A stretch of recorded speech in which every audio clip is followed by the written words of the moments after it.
Hello friends, आशा करता हूँ आप सब कुशल मंगल होंगे। जैसे कि आप जानते ही हैं, देश में इस समय बहुत बुरी स्थिति चल रही है।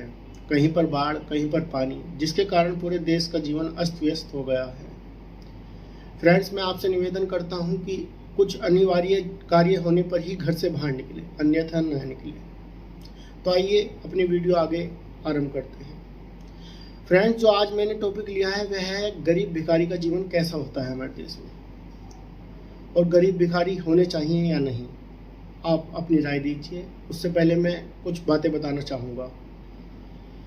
फ्रेंड्स, 2011 की गणना के अनुसार हमारे देश में लगभग 4 लाख भिखारी हैं, जो कि मेरे अनुसार गलत है। वह आंकड़े कागजों में कुछ और है, हकीकत में कुछ और है। और फ्रेंड्स, एक दूसरी बात मैं यह बताना चाहूँगा, मेरा मानना है भिखारी 2 प्रकार के होते हैं। एक वह भिखारी जो पेट की भूख के कारण बनता है, एक वह जो हृदय की भूख के कारण बनता है। जो भिखारी हृदय की भूख के कारण बनता है उन्हें हम भिक्षु कहते हैं, और जो कि आपने देखा होगा मुनि भी कह सकते हैं उन्हें, और क्या नाम है, साधु भी कहते हैं। और जो हमारे वे भिखारी होते हैं जो सड़कों पर घूमते हैं और फटे पुराने कपड़े पहनते हैं, और आपने देखा होगा वे नहाए बिना भी रहते हैं। तो फ्रेंड्स, मेरा कहना यह है, क्या यह उचित है हमारे देश में भेदभाव होना? आपने देखा होगा कि भिखारियों से हम उस लैंग्वेज में बात नहीं करते जिस लैंग्वेज में हम एक सामान्य व्यक्ति से करते हैं। यह क्या बात हुई फ्रेंड्स? आपने पढ़ा होगा या आपने सुना होगा, किसी समय में साउथ अफ्रीका में गांधी जी को ट्रेन से उतार दिया गया था इंडियन होने के कारण। क्या वह भेदभाव नहीं था? किसी समय में शहीद भगत सिंह को हॉल से निकाल दिया गया था, एक ही हॉल में, हमारे देश के हॉल में से। क्या वह भेदभाव नहीं था जो अंग्रेजों ने किया था? वही भेदभाव हम कर रहे हैं। गरीब भिखारी के साथ हम बैठकर खाना नहीं खा सकते। एक होटल में अगर उसके पास पैसे भी हैं फिर भी उसके होटल में एंट्री नहीं है। ऐसा क्यों है? क्या यह पक्षपातपूर्ण नीति नहीं है?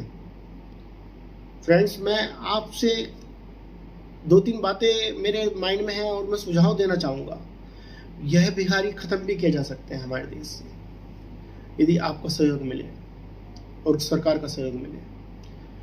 आपने देखा होगा कुछ बर्तनों के लिए हम 20-20 जोड़ी कपड़े दे दिया करते हैं, अपने जूते चप्पल दे दिया करते हैं।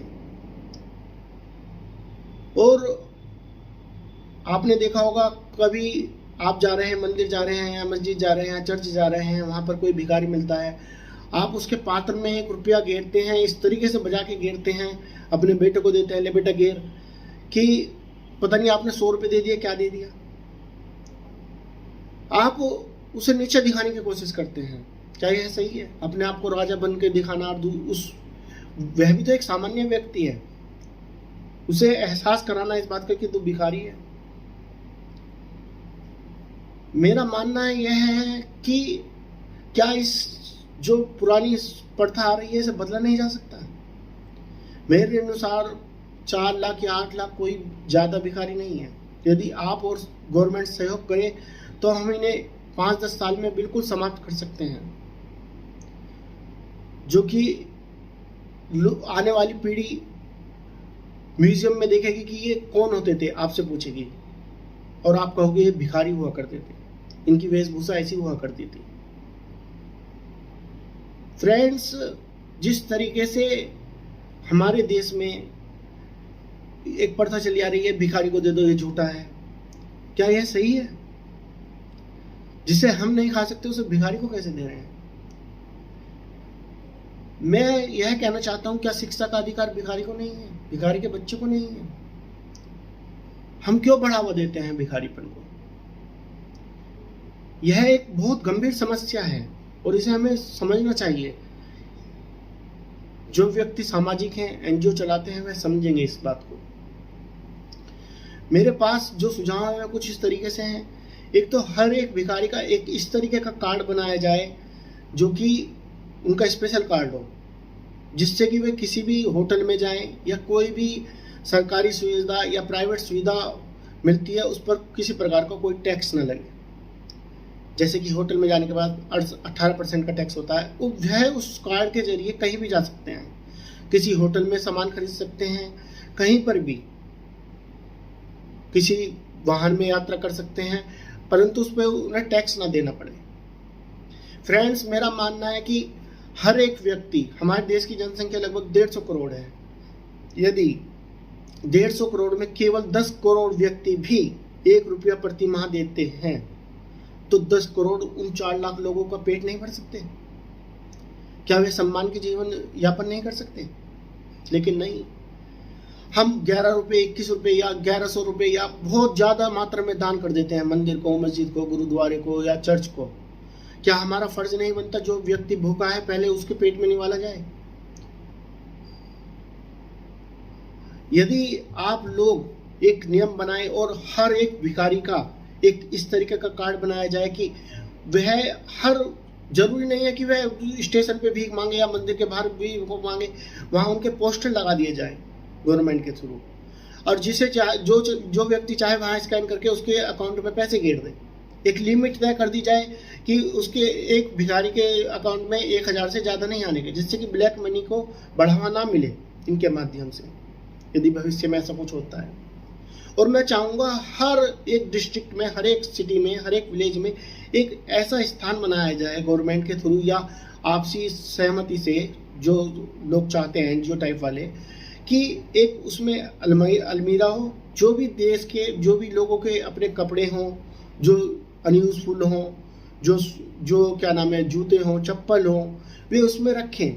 और वह भिखारी आए, कोई भी किसी को भी आ सकता है, वह कार्ड दिखाए, उस पर एक जोड़ी लेके जा सकता है, जिससे कि वह अच्छा दिखे, अच्छा रहे। और किसी भी तरीके के उसमें खाने की व्यवस्था यदि करनी है, मान लीजिए आपको किसी को कोई छूटन देने की जरूरत नहीं है कि आएगा वो दे देगा, वो मांगेगा, वे हाथ क्यों फैलाए? यदि वे कम पढ़े लिखे हैं तो उनके लिए ऐसी सुविधा होनी चाहिए। वह कौन करेगा? हम समाज, हम सभी तो करेंगे। यदि आप और हम सहयोग नहीं करने के तो यह तो ऐसे ही चलता रहेगा, यह कभी नहीं बदलने वाला। जब तक हम कदम नहीं उठाएंगे कंधे से कंधा मिलाकर, तो हम समाज में बदलाव की अपेक्षा कैसे कर सकते हैं? हमें यदि समाज को बदलना है, खुद को बदलना है और इस देश को बदलना है, सबसे पहले उनकी हमें समस्याएं हल करनी है।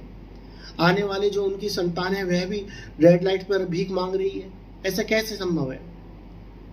और हम देते हैं, गुजर जाते हैं, रोजाना यही होता रहता है। फ्रेंड्स, यदि आप चाहें और हम चाहें और सरकार चाहे तो क्या कुछ नहीं बदलाव किया जा सकता। इस समय देश में 23% से ज्यादा बेरोजगारी है और हमारे देश में सरकार ने बेरोजगारी की दर क्या रखी है? 26 रुपये गाँव में और 32 रुपये शहर में। क्या 26 रुपये में एक दिन में एक व्यक्ति जीवन यापन कर सकता है? आप ही बताइए। मुझे तो नहीं लगता कि वह 26 रुपये में पूरे दिन का भोजन भी कर सकता है और चाय दूध भी ले सकता है, और 32 रुपये में शहर में। लेकिन है ऐसा। मेरा मानना है लगभग 40% लोग बेरोजगारी के नीचे हैं। लेकिन यदि आप और हम सहयोग करें तो यह इतनी बड़ी समस्या नहीं है जितनी दिखाई देती है। मेरा मानना है एक परिवार कम से कम 1000 रुपये का, या जिसकी जैसी क्षमता है, यदि 100 रुपये का भी प्रति माह दान करता है, उसमें से वह 10 रुपये भिखारियों के नाम के दान कर दे, या जो गरीब व्यक्ति हैं। गरीब व्यक्ति भिखारी कौन बन रहा है फ्रेंड्स? आपने देखा होगा कोरोना के बाद 2020 में जो हुआ था, उसके बाद कई लोग भिखारी तेजी से बने हैं। लगभग उसमें 1-2 लाख की तेजी आई है। क्या यह सही है? वह हम और आप ही तो थे।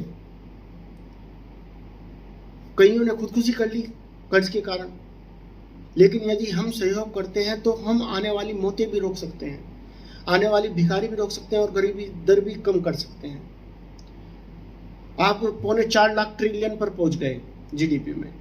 क्या उसमें से कुछ आपका फर्ज नहीं बनता गवर्नमेंट का कि भिखारियों के लिए एक अलग से स्थान बनाया जाए, एक रूम अप्लाई किए जाए?